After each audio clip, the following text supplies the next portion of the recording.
بسم اللہ الرحمن الرحیم۔ شروع اللہ کے نام سے جو بڑا مہربان نہایت رحم والا ہے۔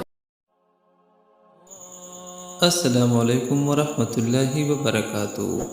آج ہم ایسی دعا کے بارے میں پڑھیں گے جس کے بارے میں رسول اللہ صلی اللہ علیہ وآلہ وسلم نے فرمایا ہے کہ اس دعا سے بہتر دعا نہیں۔